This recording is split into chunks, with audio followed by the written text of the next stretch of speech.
السلام عليكم ورحمة الله وبركاته. إن الحمد لله نحمده ونستعينه ونستغفره ونعوذ بالله من شرور أنفسنا ومن سيئات أعمالنا. من يهده الله فلا مضل له ومن يضلل فلا هادي له، وأشهد أن لا إله إلا الله وحده لا شريك له، وأشهد أن محمدا عبده ورسوله. يا أيها الذين آمنوا اتقوا الله حق تقاته ولا تموتن إلا وأنتم مسلمون.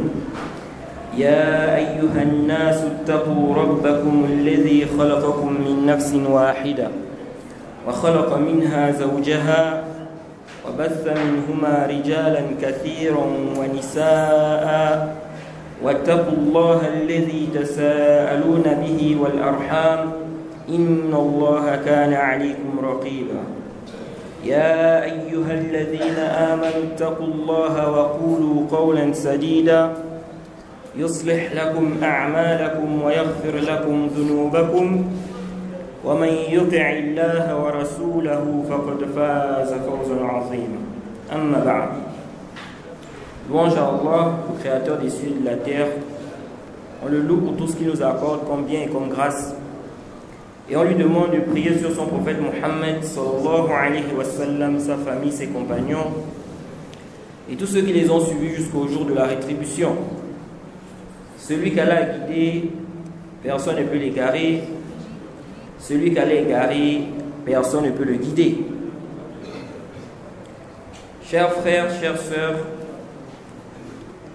il est important pour nous de comprendre qu'il nous est obligatoire d'apprendre le tawhid.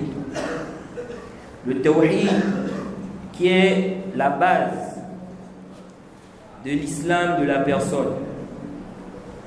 Ce tawhid pour lequel Allah a envoyé les messagers. Ce tawhid pour lequel Allah nous a créés. Comme il a si bien dit, وَمَا خَلَقْتُ الْجِنَّ وَالْإِنسَ إِلَّا لِيَعْبُدُونَ.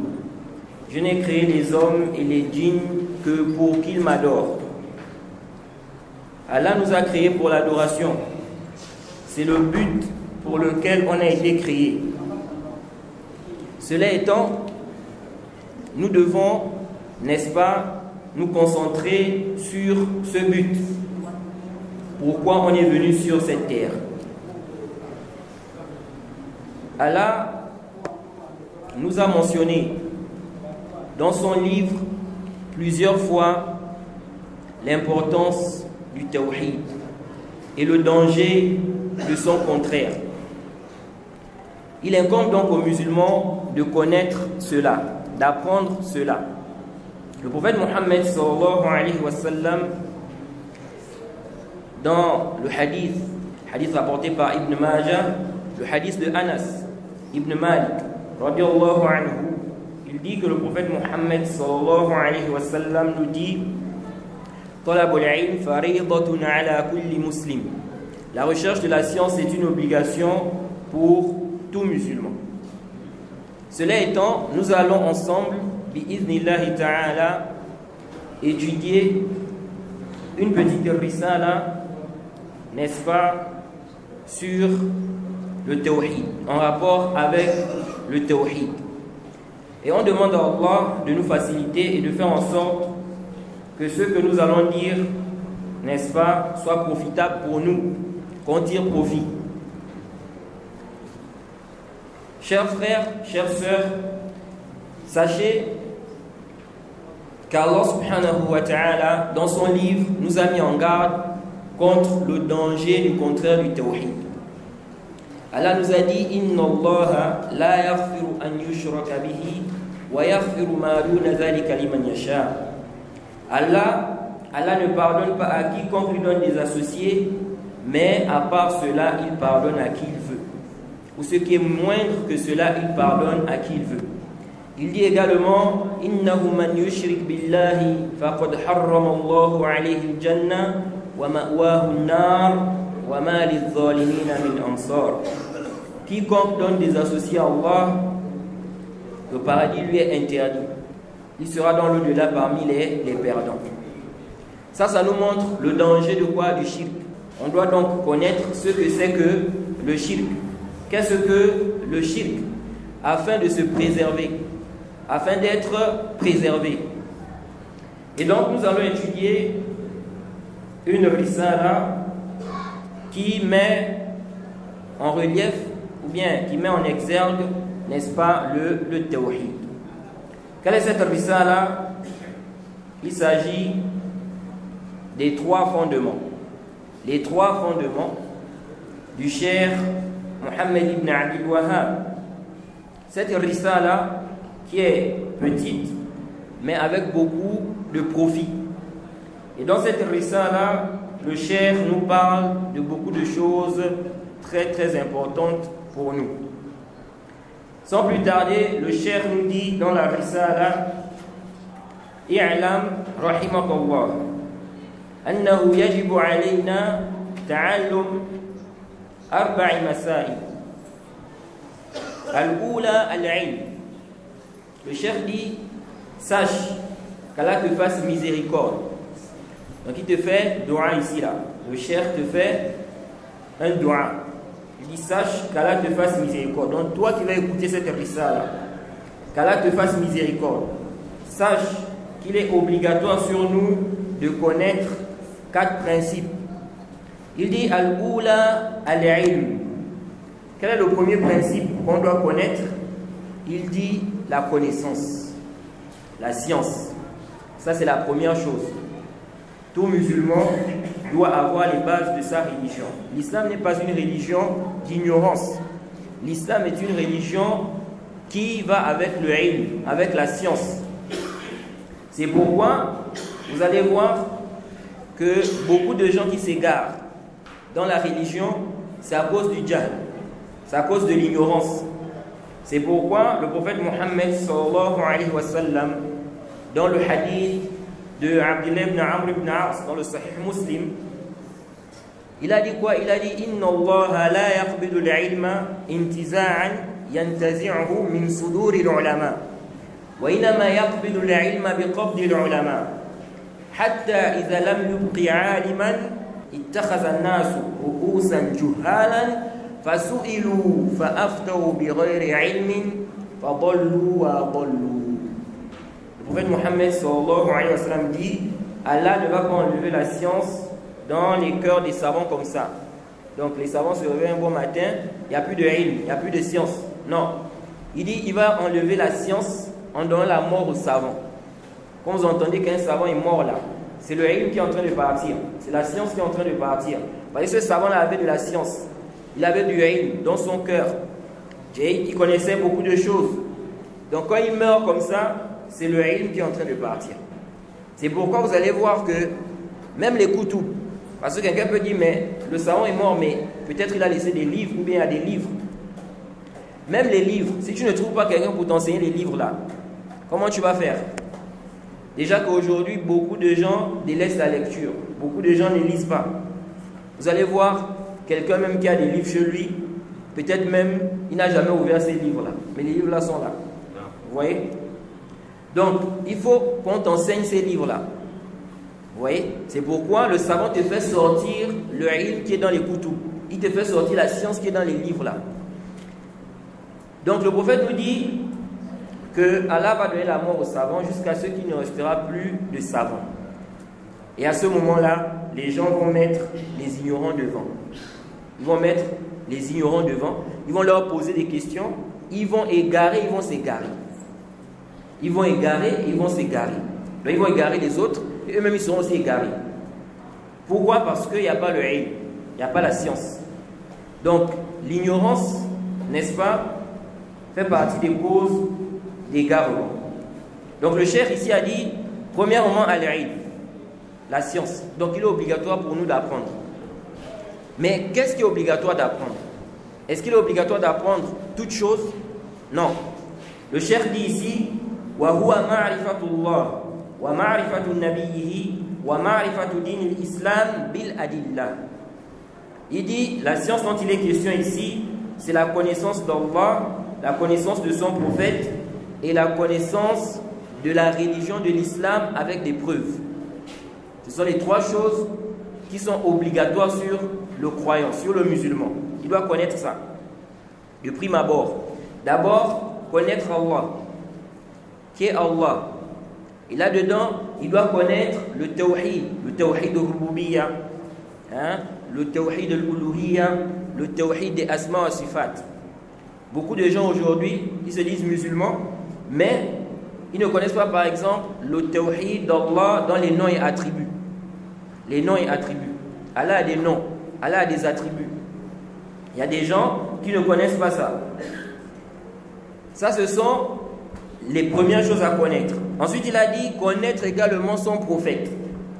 Il faut connaître le prophète Mohammed sallallahu alayhi wa sallam. Qui était le prophète Mohammed sallallahu alayhi wa sallam? D'où l'étude de ce qu'on appelle la sira, la biographie du prophète Mohammed sallallahu alayhi wa sallam. Étudier la biographie du prophète, ça te permet de connaître le prophète Mohammed sallallahu alayhi wa sallam. Et ça a beaucoup de profits. Parmi ces profits, le fait que ça va t'augmenter la foi. Le fait d'étudier la biographie du prophète, ça va t'augmenter la foi. Parce que tu vas connaître le prophète Mohammed sallallahu alayhi wa sallam. De même aussi, tu vas pouvoir suivre le prophète Mohammed sallallahu alayhi wa sallam parce que Allah nous a demandé de le suivre. قُلْ إِن كُنْتُمْ تُحِبُّونَ اللَّهَ فَاتَّبِعُونِ يُحْبِبُكُمُ اللَّهُ وَيَغْفِرْ لَكُمْ ذُنُوبَكُمْ. Si vous aimez Allah, suivez-moi. Allah dit au prophète de dire, dis, si vous aimez Allah, suivez-moi. Vous voyez, Allah va vous aimer et il va vous pardonner vos péchés.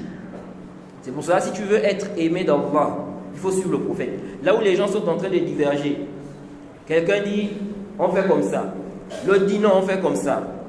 Celui qui dit, on fait comme ça, il dit, le prophète a dit comme ça. Il apporte la preuve. L'autre, il est en train de philosopher, il n'a aucun dalil. Toi, il faut suivre ce que le prophète a dit. Avec ça, Allah va t'aimer. Mais si toi maintenant tu laisses, n'est-ce pas, les paroles du prophète, tu t'attaches à la parole de ton cher, à la parole de ton imam, qui n'a pas de dalil, ici là, tu n'es pas en train de faire ce qui va faire en sorte qu'Allah puisse t'aimer. Donc il a dit ici, connaître le prophète. Et la biographie du prophète Mohammed sallallahu alayhi wa sallam, plusieurs savants ont écrit dans ça. Ils ont écrit pour nous expliquer qui était le prophète Mohammed sallallahu alayhi wa sallam. Bien que il y a beaucoup de choses aussi qui sont rentrées, n'est-ce pas, dans cette biographie-là. Beaucoup de textes, beaucoup de paroles, beaucoup d'histoires qui ne sont pas quoi? Authentiques. Le musulman qui veut apprendre, n'est-ce pas, l'histoire du prophète, qui était le prophète, il doit apprendre ce qui est authentique, ce qui est prouvé. Parce que comme vous le savez, on a des hadiths qui sont rapportés. Ces hadiths qui sont rapportés là, là-dedans, on a ce qui est daif, ce qui est faible, on a ce qui est authentique.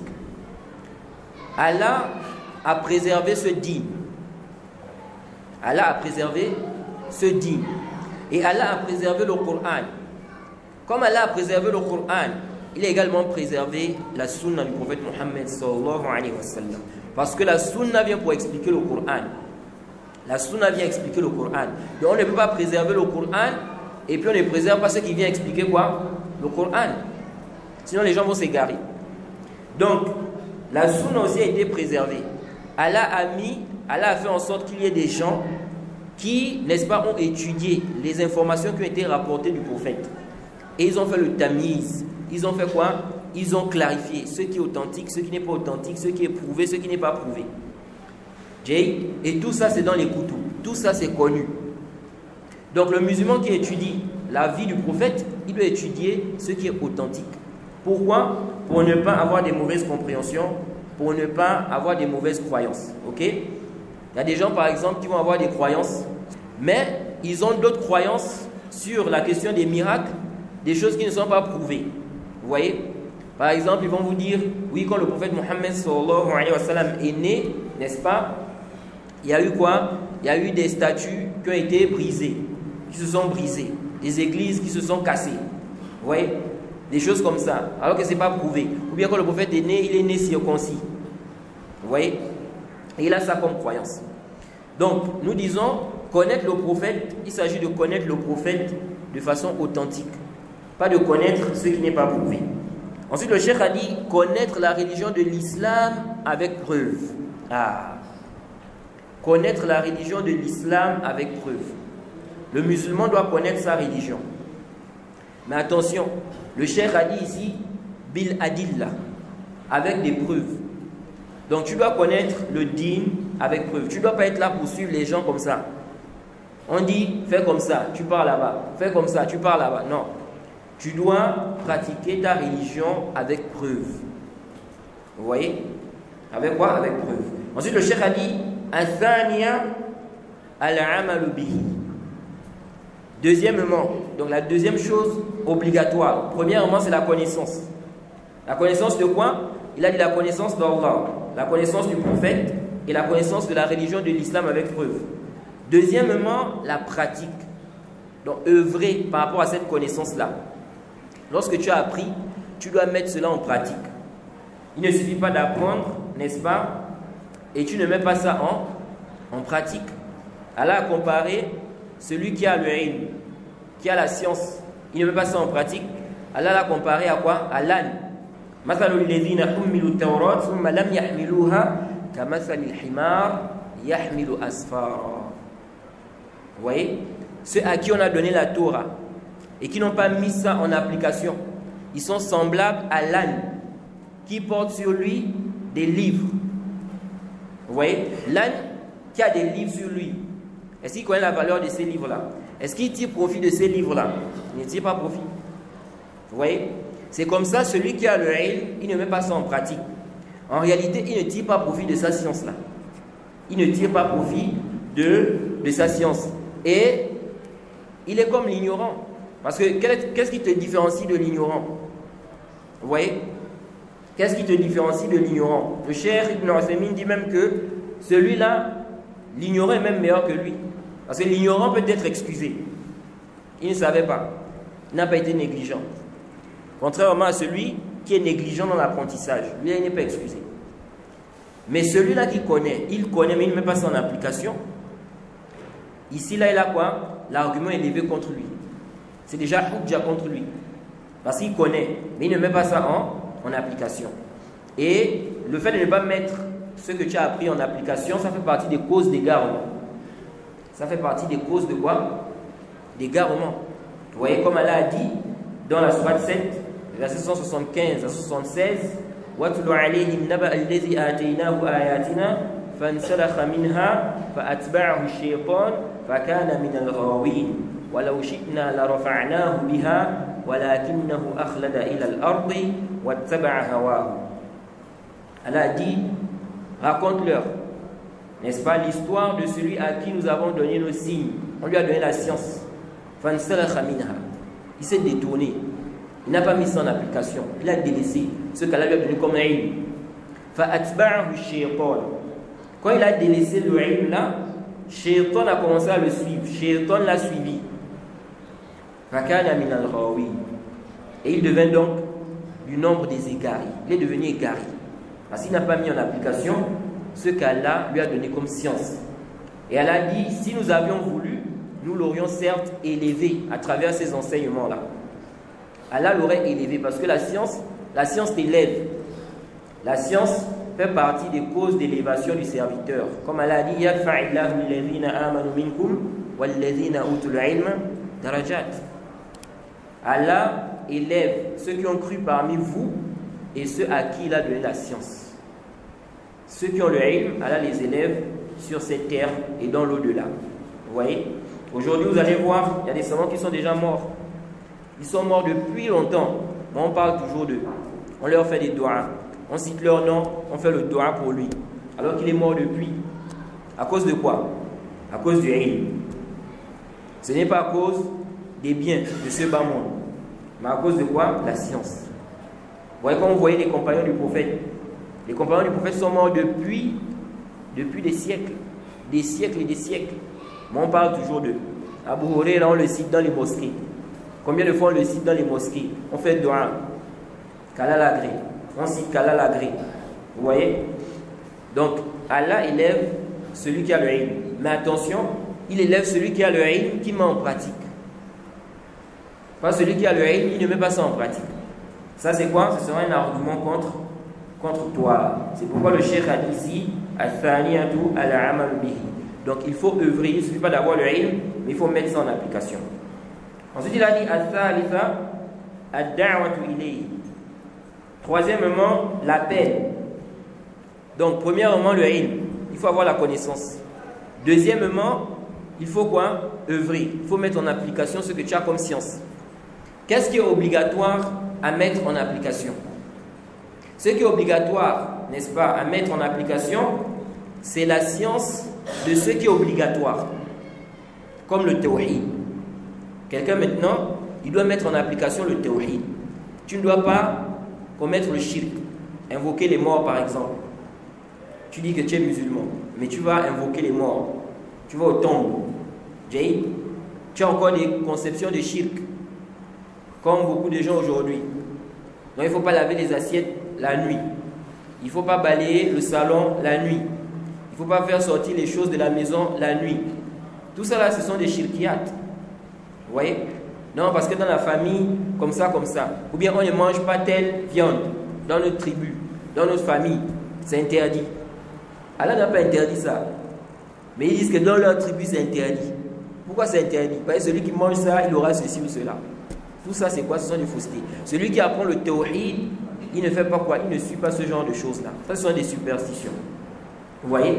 On dit oui, mais on a vu un tel, il a mangé, puis il a vu ceci ou cela. Donc ça veut dire que c'est vrai. Là, c'est comme certains gens de science, n'est-ce pas, nous expliquent quand ils parlent du dua. Invoquer le mort, c'est le shirk. Tu invoques le mort, tu demandes la subsistance, tu demandes les enfants. Ça, c'est le shirk. Supposons que quelqu'un maintenant, il est allé au niveau de la tombe de son grand-père. Il a invoqué le grand-père. Il voulait avoir l'enfant. Maintenant, quand il est reparti, il a eu des rapports avec madame. Madame est tombée enceinte. Est-ce que ça veut dire que c'est le grand-père là qui a fait qu'il ait l'enfant là? Non. Simplement, Allah a décrété qu'à ce moment-là, il va avoir l'enfant. Et ça, c'est une épreuve aussi pour lui. Vous voyez, c'est une épreuve pour lui. Est-ce qu'il va croire en cela ou bien il ne va pas croire? Et ça va aussi être une épreuve pour les autres. Vous voyez, il y a des gens comme ça qu'Allah a éprouvé. Quelqu'un est malade, il fait dua, il demande à Allah. Il essaie d'être pieux, mais il ne trouve pas la guérison. Vous voyez? C'est une épreuve. Est-ce qu'il va dire ici que, comme depuis là, j'ai invoqué, c'est ce qui amène aussi beaucoup chez les charlatans, les marabouts, tout ça. Parce qu'ils disent aussi fatigué, j'ai demandé à Allah, j'ai demandé c'est fatigué, donc je vais aller chez le marabout. Vous voyez? Il va aller gaspiller sa foi là-bas.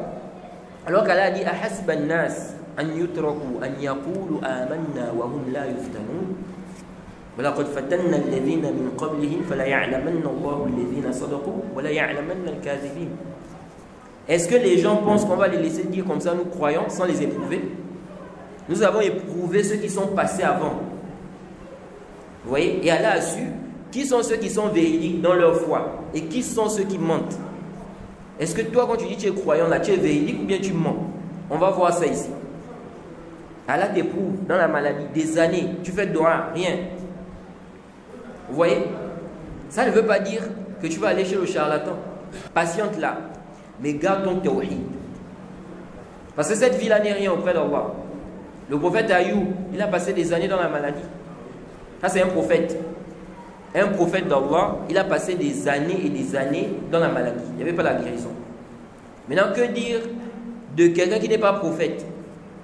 Vous voyez? Donc, on va être éprouvé. Tu vas être éprouvé par la maladie, la perte des parents que tu aimes, par, n'est-ce pas, des gens qui vont peut-être mal parler de toi, qui vont t'insulter, qui vont chercher à te faire du mal. Ce sont des épreuves. Tu dois patienter et faire ce qui est conforme à la religion. Tu ne dois pas délaisser, n'est-ce pas, le tawhid pour vendre ta foi, pour perdre ta foi. La santé, là, c'est rien. C'est rien face à quoi? face au paradis. C'est rien face au paradis. Donc Allah peut t'éprouver. Il se peut que ton paradis soit là. Si tu patientes, Allah va te donner le paradis. Vous voyez, c'est comme la femme qui était au temps du prophète Mohammed sallallahu alayhi wa sallam, qui avait des crises de quoi? D'épilepsie. Vous voyez, elle est venue voir le prophète Mohammed sallallahu alayhi wa sallam et elle a demandé d'invoquer pour elle. Le prophète lui a dit que si tu patientes, Allah va te donner quoi? Le paradis. Donc Allah peut te donner une maladie. C'est là où il y a ton paradis.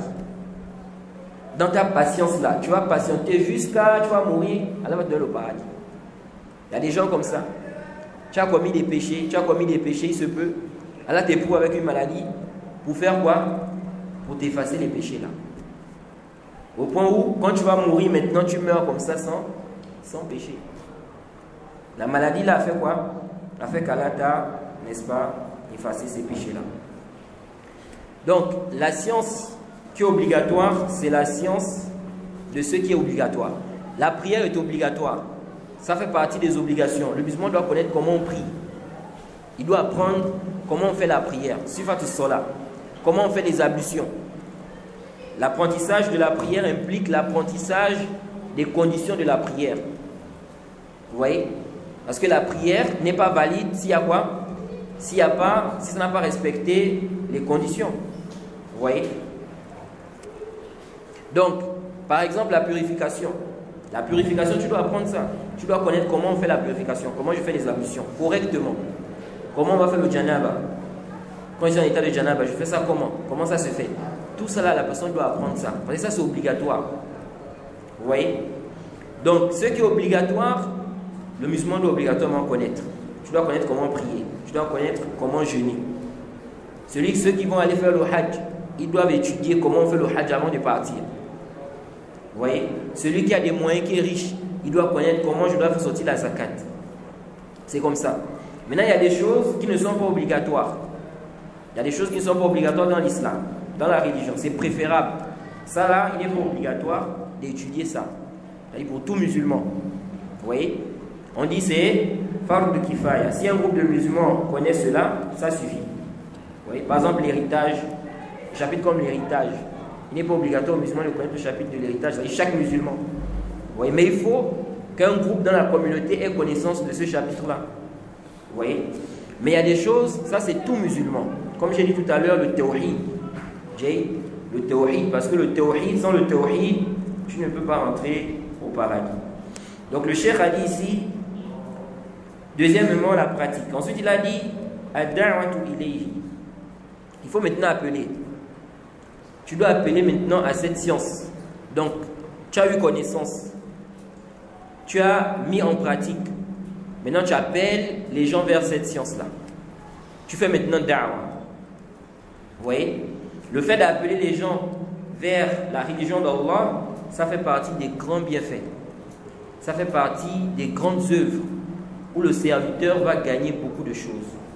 Le prophète Mohammed sallallahu alayhi wa sallam dans le Sahih Muslim, le hadith d'Abi Huraira, il dit quoi? Il dit Man da'a ila huda kana lahu min al-ajr mithlu ujuri man tabi'ahu la yanqus min ujurihim shay'a. Le prophète Mohammed sallallahu alayhi wa sallam dit celui qui appelle à une guidée, il aura la même récompense que ceux qui vont mettre en pratique ce à quoi il les a appelés là. Vous voyez? Sans que ça ne diminue quoi que ce soit de leur récompense. Tu as enseigné à quelqu'un la prière, tu as les récompenses dans ça. Même si tu meurs, tu as les récompenses. Vous voyez? C'est pourquoi la science, c'est un grand bien. Celui qui veut gagner beaucoup de récompenses, il doit, n'est-ce pas, se concentrer sur l'apprentissage et l'enseignement. L'enseignement de la religion d'Allah. Appeler les gens à la vérité. Appeler les gens à la religion d'Allah. Montrer aux gens ce qui est bien pour eux. Ça là c'est bien. Ça il faut délaisser. C'est ce qu'il faut faire. Ça là il ne faut pas faire ça. Le cheikh a dit ensuite, Ar-Rabi'a, quatrièmement, As-sabru ala al-adha fihi. Il dit maintenant, quatrièmement, la patience. La patience par rapport aux mots qui vont en découler. Ça veut dire quoi? Tu as eu la connaissance. Tu as mis en pratique toi-même. Ensuite, tu appelles les gens vers ça. Le cheikh dit ici, quatrièmement, tu dois patienter. Tu dois maintenant patienter. Donc maintenant que tu as eu la connaissance, tu as mis en pratique, tu appelles les gens vers ça, il faut aussi patienter. Pourquoi le cheikh a dit ça? Parce que lorsque tu vas appeler les gens à la vérité, n'est-ce pas? Tu vas avoir quoi? Tu vas avoir des problèmes. Tu vas avoir des problèmes. Quelqu'un ne peut pas appeler à la vérité. Il appelle à la vérité, il n'a aucun problème. Tout le monde est d'accord avec lui. Tout le monde est content. Non. Quand vous voyez un da'i, que on va dire tout le monde est d'accord avec lui, il faut savoir que celui-là, il dit aux gens ce qu'ils veulent. Il dit aux gens ce qu'ils veulent, pas ce qu'ils doivent entendre. Alors qu'on doit dire aux gens ce qu'ils doivent entendre, ce qui est bien pour eux, ce qui va les sauver. Pas ce qu'ils veulent. Pourquoi? Parce que généralement, les gens suivent quoi? La passion. Les gens veulent suivre leur passion. C'est pourquoi Allah nous a mentionné dans le Coran que si la passion, si la vérité était conforme à la passion, les cieux et la terre et ceux qui s'y trouvent, n'est-ce pas, seraient corrompus. Il a dit dans la sourate 23 au verset 71, وَلَوْ تَبَعَ الْحَقُّ أَهْوَاءَهُمْ لَفَسَدَتِ السَّمَاوَاتُ وَالْأَرْضِ وَمَنْ فِيهِنَّ. Si la vérité était conforme aux passions des gens, les cieux et la terre et ceux qui s'y trouvent seraient corrompus. Pourquoi? Parce que généralement, les gens, n'est-ce pas, sont attachés à quoi? À leur passion. Vous voyez? Quelqu'un, il aime le zina. Quelqu'un, il aime faire le zina. Quelqu'un, il aime mentir. Ou bien voler. Il escroque l'argent des gens. Il vole l'argent des gens. Il veut être au-dessus de l'autre. Et donc, il commet l'injustice sur l'autre. Le zulm. Vous voyez? Donc, si le haqq, si la vérité était conforme à nos passions, les cieux et la terre et ceux qui s'y trouvent seraient corrompus. Seraient corrompus. Parce que les gens allaient faire le zulm sur les autres. Vous voyez? Les gens allaient désobéir à Allah. Donc, alhamdulillah, que la vérité n'est pas toujours conforme à nos passions.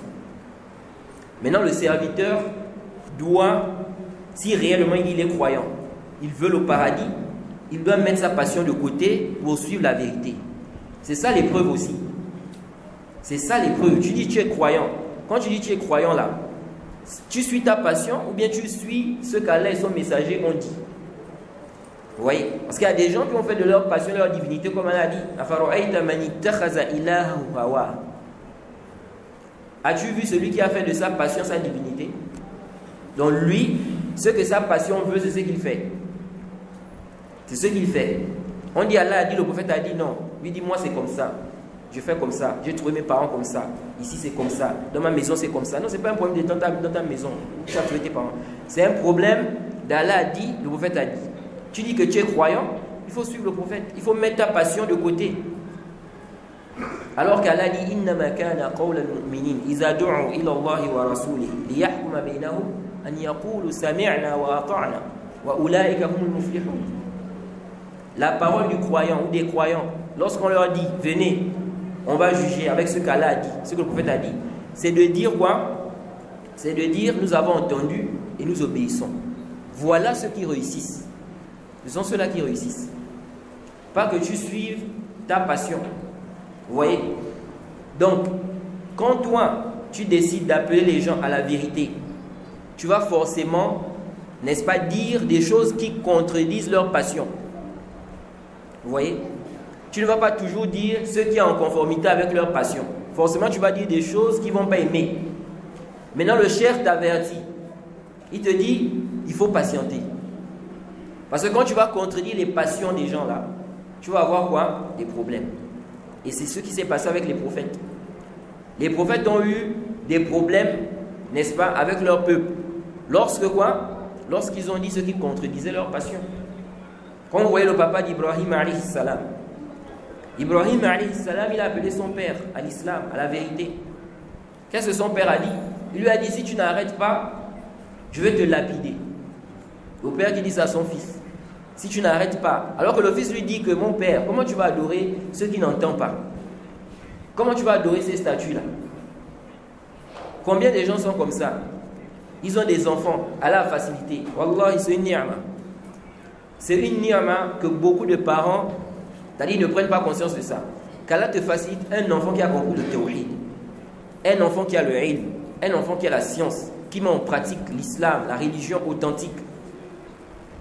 Mais combien de parents aujourd'hui là ne voient pas ce bienfait-là? L'enfant lui dit, papa, ça ce n'est pas bien. Allah a dit comme ça, je suis ton père. Tu ne peux pas me dire, c'est pas toi qui vas me montrer. Non, le prophète Ibrahim alayhi salam, il montra à son père la vérité. Parce que la vérité n'a pas d'âge. Le haqq, ça n'a pas d'âge. C'est la vérité. Nous tous, on doit suivre la vérité. Tu es grand, tu es petit, tu es comment? Tu dois suivre le haqq. Donc s'il y a la vérité, on se doit de suivre ça. Vous voyez? À quoi ça sert? De délaisser quoi? Le haqq. De délaisser quoi? La vérité. Donc forcément, si tu appelles à la vérité, tu vas avoir des problèmes. Et quand vous regardez bien, vous allez voir que les prophètes, quand les prophètes ont commencé à mettre en garde contre le shirk, ils ont eu des problèmes avec leur peuple. Ils ont eu des problèmes avec leur peuple. C'est la bonne? Hein? C'est 25? La zone c'est 25 ou bien c'est 30? Il est déjà 26? Ou bien? Non, c'est 23. Ah bon? C'est ma montre. Donc je disais tantôt que lorsque les prophètes ont commencé à parler du shirk, ont mis en garde contre le shirk, ils ont eu des problèmes avec leur peuple. Il y a des prophètes qui ont été tués. Il y a des prophètes qui ont été tués à cause de la da'wah. Les enfants d'Israël, Bani Israël, ils ont tué des prophètes, comme Allah dit dans le Coran. Vous voyez, à cause de quoi? Du haqq. C'est pour cela, le da'i, il doit s'attendre à ça. Celui qui appelle à la vérité, il doit être prêt. Quand tu te mets devant les gens pour dire que tu vas enseigner la vérité là, il faut être prêt. Il faut être un homme courageux. Parce que si tu n'es pas courageux, tu ne vas pas dire le haqq. On peut te menacer. On peut chercher à t'influencer. On va t'enfermer, tu vas voir. D'autres même, parfois, ils vont te menacer même à travers les histoires des gris-gris. Hein? On va te faire quelque chose, tu vas voir ça. Oui. Mais celui qui a le tawhid, il ne trompe pas. Il a le tawhid et il sait que il y a des prophètes qui ont été tués. Il y a des prophètes qui ont été tués à cause du travail là. Il y a des prophètes, n'est-ce pas, qui ont subi. Le prophète Mohammed sallallahu alayhi wa sallam lui-même. Le prophète a subi avec son peuple. Au point où, lors d'une guerre, il a été blessé. Vous voyez? Il a été blessé. Le sang coulait. Qu'est-ce qu'il a fait? Il appelle les gens seulement à Allah. Il leur demande d'adorer Allah seul, sans rien lui associer. C'est ce qui amène les problèmes. Quand tu appelles les gens au tawhid, quand tu mets en garde contre le shirk, quand tu mets en garde contre les bid'ah, ça amène des problèmes. Si tu viens maintenant parler des sujets comme, n'est-ce pas, le bon comportement. Il faut avoir un bon comportement, il ne faut pas déranger les voisins, hein?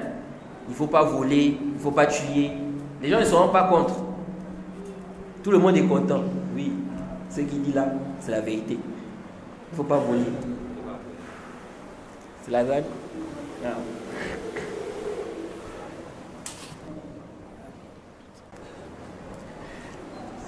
Donc je disais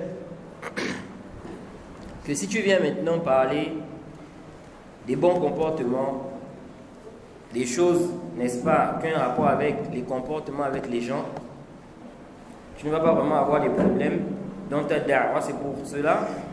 C'est pour cela vous allez voir qu'il y a des prêcheurs, principalement les ikhwan, n'est-ce pas, ceux qu'on appelle les frères musulmans. Ils font leur da'wah, souvent leur da'wah est basée sur quoi? Sur ce genre de choses-là, les comportements. Ils disent non, il ne faut pas vexer les gens, il ne faut pas brusquer les gens, il ne faut pas parler de ces sujets-là, ces sujets-là. Vous voyez? Alors que les prophètes d'Allah, ils ont été envoyés, n'est-ce pas? La base c'est quoi? C'est le tawhid. C'est pour prêcher le tawhid, appeler les gens au tawhid. Parce que lorsque toi, tu ne dis pas le haqq, tu connais le haqq, la vérité, mais tu ne dis pas, tu es en train de cacher ça. Tu n'es pas en train de rendre un bon service aux gens. Tu dis non, ils vont être vexés. Non. Vous voyez, il faut dire la vérité. Bien évidemment, il faut la dire avec la sagesse. Et les prophètes d'Allah, n'est-ce pas, ont utilisé la sagesse dans leur da'wah. Ils ont utilisé la sagesse. C'est pourquoi le croyant, n'est-ce pas, le prédicateur, il doit regarder l'histoire des prophètes. En commençant par le prophète Mohammed sallallahu alayhi wa sallam même.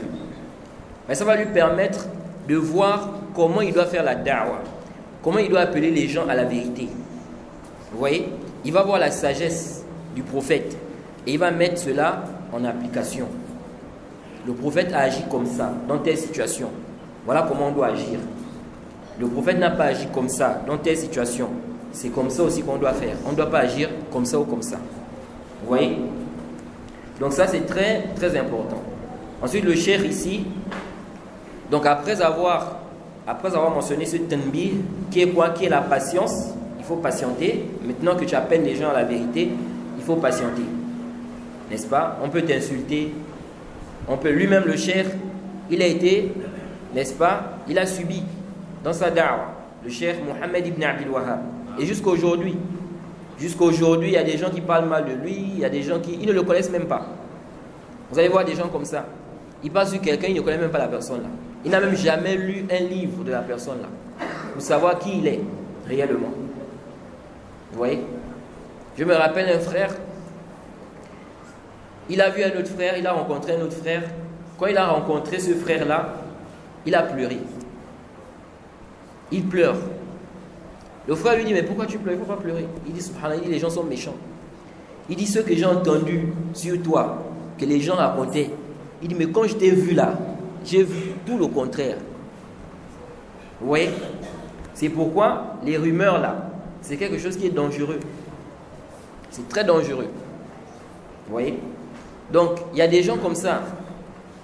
Comme il appelle au haqq, il appelle à la vérité, il y a des gens qui ne sont pas d'accord avec ça, ils vont chercher à ternir son image. Vous voyez?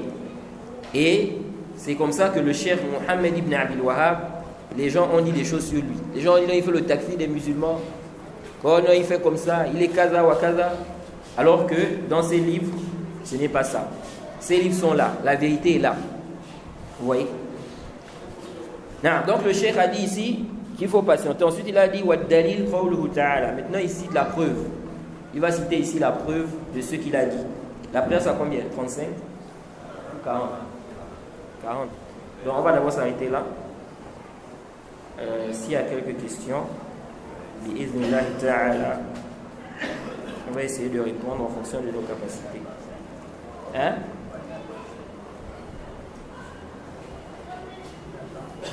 Ah, il est 33. Ici, s'il y a des questions, s'il n'y a pas de questions, on peut continuer. Ah.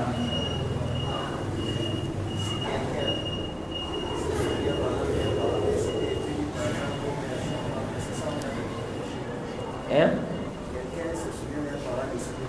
Ah.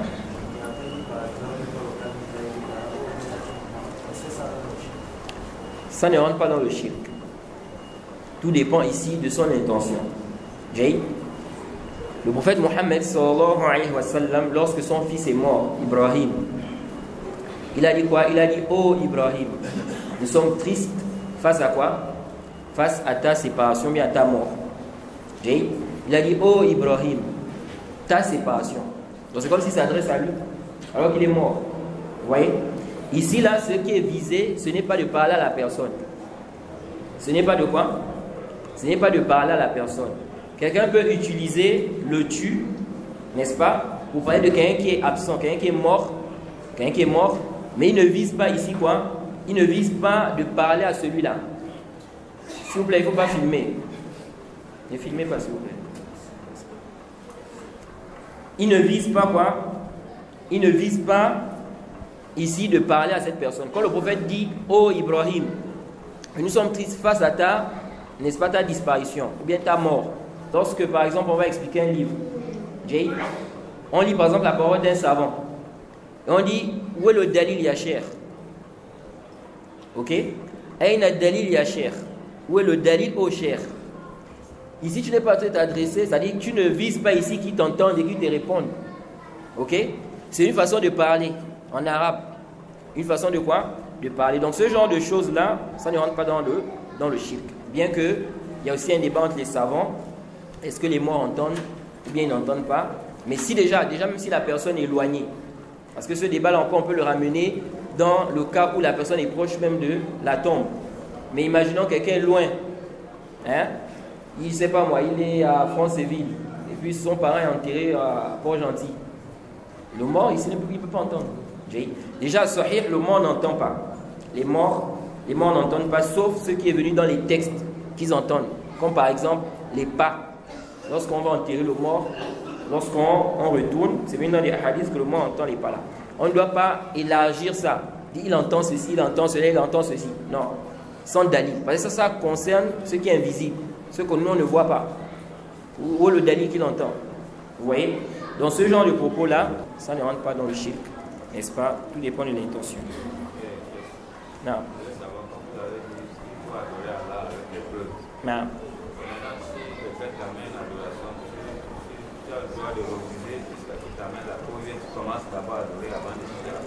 Non. Celui qui t'apporte, qui te dit que telle chose est une adoration, il doit t'apporter la preuve de ça. Pourquoi il doit t'apporter la preuve de ça? Parce qu'à la base, dans la religion, c'est l'interdiction des adorations, jusqu'à ce qu'on ait un dalil. La preuve de ça, c'est que le prophète Mohammed sallallahu alayhi wa sallam a dit Man ahdatha fi amrina hadha ma laysa minhu fahuwa rad. Dans le Sahih, il dit celui qui va innover dans notre affaire, si ceux qui n'en font pas partie, c'est rejeté. Il a dit Man amila amalan laysa alayhi amruna fahuwa rad. Hadith de Aïcha. Celui qui va faire une œuvre sur laquelle il n'y a pas notre ordre, c'est rejeté. Ça veut dire qu'il faut le dalil. Am lahum shuraka ou shara'u lahum min ad-din ma lam ya'zan bihi Allah. Est-ce qu'ils ont des associés qui l'ont légiféré dans le din ce qu'Allah n'a pas permis? Donc dans le din, c'est là qui doit permettre. Dans le din, il faut que tu apportes la preuve que ça là, on peut faire ça. C'est une sunna, c'est une adoration. Donc si quelqu'un te dit ça, c'est une adoration, c'est une sunna, il faut qu'il apporte la preuve. S'il n'apporte pas la preuve, on n'accepte pas. Tu n'es pas obligé d'accepter. Jusqu'à ce qu'il apporte quoi? Le dalil. Oui, non.